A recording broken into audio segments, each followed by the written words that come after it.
So, yan mga idol. Katatapos lang natin mag-kondisyon and mag-video call doon sa taga-kondisyon natin na taga Cebu. So, yun yung mga gagambang Japan. Nilabas ko lang yung iba. Ganyan. Ito mga Ajay, no, dumaan lang yung gagamba sa kanya. Yan, no. Dinakot niya na naman. Tingnan nga nakalaki, oh. Oh, yan. So, ito yung mga gagamba gagamitin ko bukas. Winner natin is ito. Winner. Winner. So, tatlo. 3 wins, 1 loss ako nun. So, yung talo, bilot. And ito yung mga gagamba pusod. So, magkakondisyon ako na iba. So, katatapos ko lang mag-video call, no. Tapos na natin mag-video call sa taga-kondisyon natin. So, we'll see. Good luck sa atin bukas. Mga idol, pati yung laro dito, may laro din kami ulit bukas dito. So, hapon pa naman yun. Tapos na yung laro namin bago tayo So, magla-live tayo. So, sa video din na to, may upload akong laban ng gagamba. Ang kulit na naman, oh. So, may upload akong laban ng gagamba. So, may parehas akong winner. So, tinry natin to. Winner doon sa dayuhan namin. And, tignan nyo kung gaano ka agresibo yung mga gagamba, no? And, ano pa ba? Meron. So, siguro double fight. Basta yun lang mga Aji. So, kita-kits tayo sa August 29. And God bless you all. Tigre na puti, no? Saka ito. Ilabas na natin to. So, dati ito mga Aji, gano'ng kahaba yung pulahing kanina. Ganon din to. Kaso nakakain. Na natin kung may galaw pa to. Gabi na kasi. So, medyo na busy din tayo, no? So, yung prime nila mga Aji, lipas na. Pero kasi nilaro din natin talaga. Dinayo kasi natin. So, ito medyo maganda-gandang gagamba to. Naku, dumagda-dumps na rin. Sige. Game. Sige. Pagkakuha sa kaha. Dam-dam pa. Wala ka. Sino nakapata? Ang bilis, no?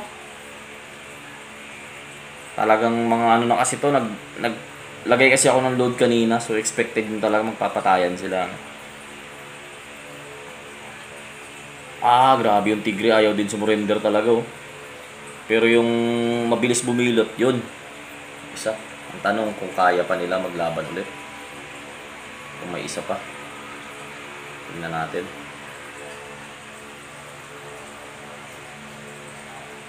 Hindi masyadong matablan, no? Yung tigre, no? Yung tigre yung hinuli dito pero hindi siya masyadong matablan. Parang ininda niya lang yung kagat, no?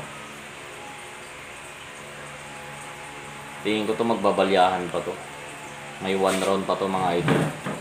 So, huwag kayong kukurap na isa pa tong round. Hindi pa tapos to. Hindi pa tapos to, no? Wala pa. Ako, maayaw na yung tigre.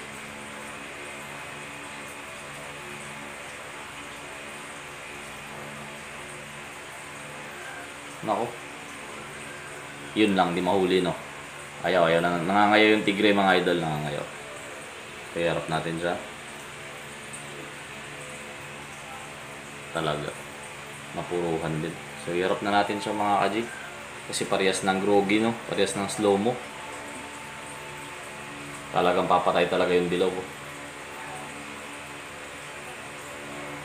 Nakawala lang tong tigre, no? Pero nakapabaon din yan, eh.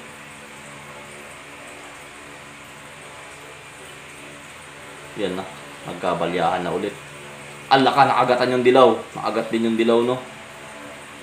Tupi-tupi na yung tigre, oh. Ang tanong, kaya mo ba? Grabe din ang groggy talaga nito. Yun na. Crucifix na, no? Nahuli na. Pinaliad na, mga idol. Lako! Tinamaan yung dilaw. Kaya, buti na kalasa, no? Patay na sana yung dilaw doon, mga idol. So, pag ganyan, alam nyo naman nakakagat dyan, no? Tignan natin. Ito nakakagat din yung tigre. Medyo malayo na yung pangin ng tigre, mga Aji. So, tignan natin dito. Hindi na nakakagat yung tigre, ha. 1, 2, 3 na yan para sa akin. Ayan, no? So, hindi na nakakagat yan. So, nakakagat yan, mga Aji, dilaw, no? Yan. So, sana enjoy nyo. Yun lang, mga Aji, no? Pass game lang tayo. And, baka mag-live ako mamaya pagkatapos ko i-upload to. So, depende. Baka mag-live muna ako. So, yun lang.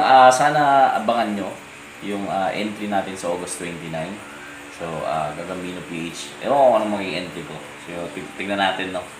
Kung ano yung name. Pero makita ko na yung mga gagamitin. So, kukondisyonin mag-start kami ng pointing bukas. And again, maraming salamat po sa panonood. So, sana hindi kayo magsawang pagsuporta sa atin, no?